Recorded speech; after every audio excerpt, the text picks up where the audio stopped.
আজকে নিয়ে চলে এসেছি দারুণ মজাদার একটা পিঠা রেসিপি। এই পিঠা রেসিপিটা না খেলে পুরাই মিস হবে।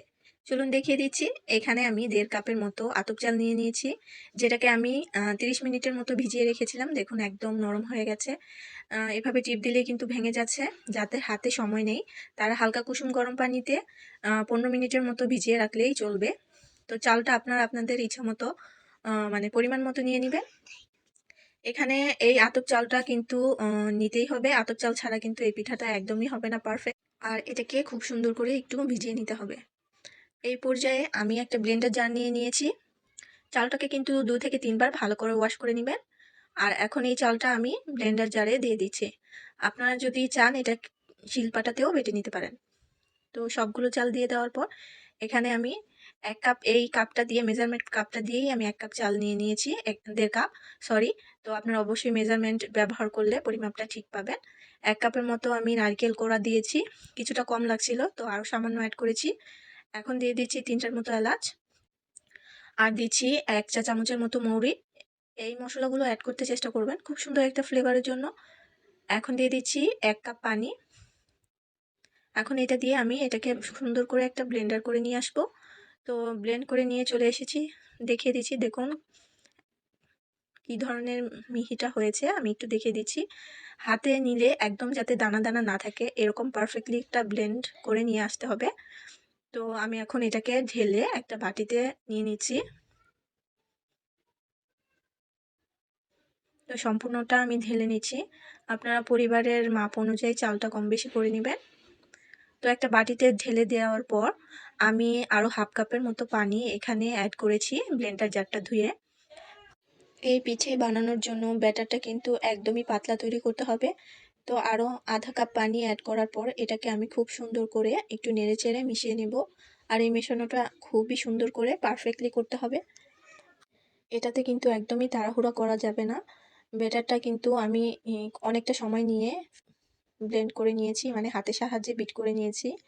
তারপর স্বাদ অনুযায়ী লবণ অ্যাড করেছি। এখানে আমার আরেকটু পানি পরিমাণ লাগবে, তাই এখানে আরও 1/2 কাপের মতো পানি অ্যাড করেছি। যেহেতু আমি 1.5 কাপ চাল নিয়েছি সেহেতু একটু পানি বেশি প্রয়োজন হয়েছে। এখানে আমি 1 কাপের মতো গুড় নিয়ে নিয়েছি। গুড়টাকে আমি একটু থেতো করে নিয়েছি টুকরো টুকরো করে। এই তো দেখে নিতে পারছেন গুড়টা আমি 1 কাপই পুরো ভরপুর নিয়েছি। তো এখন চুলায় একটা প্যান বসিয়েছি, তাতে দিয়ে দিচ্ছি গুড়। তারপর এখানে অ্যাড করছি 1/2 কাপ পানি। আর এই পানিটা দিয়ে গুড়টাকে আমি জাল করে একদম গলিয়ে নিব। একটু নেড়ে চেড়ে নিচ্ছিলাম। আসসালামু আলাইকুম, জাহান কিচেন থেকে স্বাগতম। সবাই কেমন আছেন? আলহামদুলিল্লাহ আমি অনেক ভালো আছি। তো আজকে দারুণ মজার একটা রেসিপি নিয়ে চলে এসেছি। অবশ্যই এই রেসিপিটা সম্পূর্ণ দেখবেন।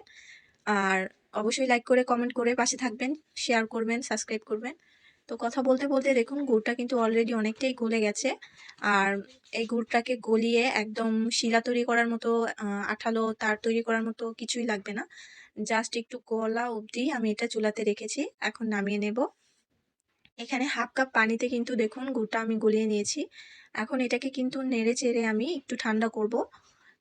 একদম গরম এটা ব্যাটারে দেওয়া যাবে না, তাই একটু ঠান্ডা করে নিচ্ছি। তো এখন বলে দিচ্ছি ভয়েস ওভার করার সময় আশপাশ থেকে মানে শব্দ আসতে পারে, সেটাকে ইগনোর করবেন। তো গুড়টা ঠান্ডা হয়ে গেছে, একদম ঠান্ডাও হয়নি, কুসুম গরম রয়েছে। এই মুহূর্তে যে ব্যাটারটা আমি তৈরি করেছি একটা ছাঁকনির সাহায্যে এটাকে আমি ছেঁকে ব্যাটারে অ্যাড করব। আমার মেয়ে আমার পাশে বসে খেলছে তো তার ভয়েসও আসতে পারে, ইগনোর করবেন। তো দেখুন গুড় থেকে কতটা ময়লা বের হয়েছে। তো এইভাবে ছেঁকে নিলে কিন্তু ময়লা বালু যেটাই থাকে সেটা কিন্তু আর পিঠাতে লাগবে না। তো এখন এই ব্যাটারটাতে আরও কিন্তু 1/2 কাপ পানি অ্যাড হয়েছে। তার মানে বুঝতেই পারছেন কীরকম এটা একটা কনসিস্টেন্সি হবে। একদম পাতলা একটা ব্যাটার তৈরি করতে হবে। তো দেখুন আস্তে আস্তে কিন্তু কালারটা চেঞ্জ হয়ে গেছে গুড় দেওয়াতে। মিষ্টিটা আপনাদের স্বাদ অনুযায়ী অ্যাড করবেন। এখানে 1 কাপ আমি গুড় নিয়েছি, আপনারা চাইলে 1.5 কাপ নিতে পারেন। এখানে একটা কথা বলে দিচ্ছি, দেখুন কতটা পাতলা হয়েছে ব্যাটারটা। চামচটা উঠানোর পর একটা প্রলেপ রয়েছে, যেটা থাকলে বুঝতে হবে যে ব্যাটারটা পারফেক্টলি হয়েছে।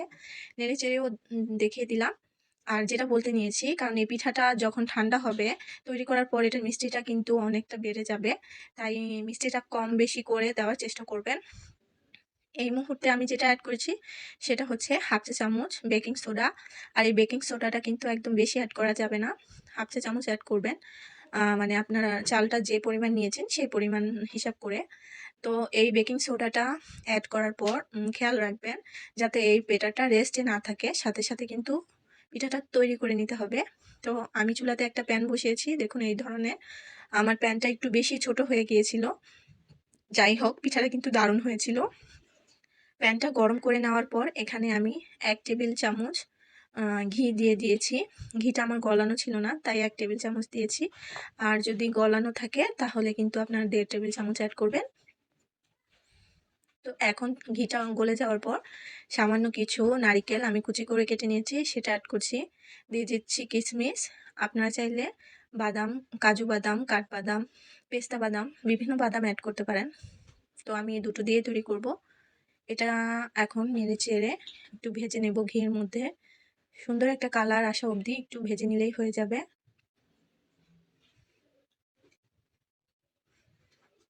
তো আমি যেভাবে পিঠাটা তৈরি করেছি, কে কে খেয়েছেন এভাবে পিঠাটা অবশ্যই কমেন্টে জানাবেন। কে কোথা থেকে দেখছেন অবশ্যই জানাবেন। আপনাদের কমেন্টগুলো কিন্তু আমি অবশ্যই পড়ার চেষ্টা করি, আর সবগুলোই পড়ে থাকি। দেখুন খুব সুন্দর একটা কালার চলে এসেছে। এই মুহূর্তে আমি এটা একটু ছড়িয়ে দিচ্ছি। এখন ডাইরেক্ট ব্যাটারটা কিন্তু আমি এখানে ঢেলে দিচ্ছি। আমি একটু বেশি এখানে দিয়ে দিয়েছি, তারপরও পিঠাটা কিন্তু দারুণ হয়েছে। আমি আবারও বলছি, আমার আশেপাশে অনেক মানুষ কথা বলছে, তাদের ভয়েস চলে আসলে প্লিজ ইগনোর করবেন। এখন এটাকে আমি ঢেকে দিচ্ছি। 2 মিনিট সময় হাই হিটে রেখে একটু পিঠাটা জাল করে নেব। তো এখানে একটু ঘোলা ঘোলা লাগছিল, তাই আমি চেষ্টা করছিলাম যাতে একটু ক্লিন ভাবে দেখা যায়। 2 মিনিট কিন্তু হিট করে নিয়েছি আমি, 2 মিনিটের বেশি করা যাবে না। তো এখন এটাকে আমি লো হিটে বেক করে নেব 40 মিনিট। আর অনেক ক্ষেত্রে দেখা যায় 40 মিনিটও হয় না, তখন আরও 10 মিনিট আপনারা কিন্তু এটা রেখে দিতে পারেন। আর বাকিটা পিঠাটা ঠান্ডা হলে সেট হয়ে যাবে। তো ফাইনাল লুকটা দেখতেই পাচ্ছেন কতটা সুস্বাদু আর সুন্দর হয়েছে এই পিঠাটা। এটাকে পোড়া পিঠা বলে, কার এখানে কি বলে সেটা অবশ্যই জানাবেন। পিঠাটাকে এভাবে ভেঙে নিলে খেতে কিন্তু দারুণ লাগে। এই পোড়া পিঠাটা কিন্তু খুব অল্প উপকরণে আপনারা তৈরি করে নিতে পারবেন চটজলদি। তো আমার রেসিপিটা কে কোথা থেকে দেখছেন অবশ্যই কমেন্টে জানাবেন। যারা ফেসবুক পেজ থেকে দেখছেন প্লিজ চ্যানেলটাকে ফলো করবেন। ভিডিওটা ভালো লাগলে লাইক করবেন, কমেন্ট করবেন, আর অবশ্যই শেয়ার করে দিবেন। যারা ইউটিউব চ্যানেল থেকে দেখছেন তারা অবশ্যই একটা লাইক দিয়ে শুরু করবেন। নতুন যারা যুক্ত হচ্ছেন অবশ্যই নোটিফিকেশন অলে রাখবেন। তো আজকে চলে যাচ্ছি, নতুন রেসিপি নিয়ে আবার চলে আসবো। সবাই সুস্থ থাকবেন, ভালো থাকবেন, আল্লাহ হাফেজ।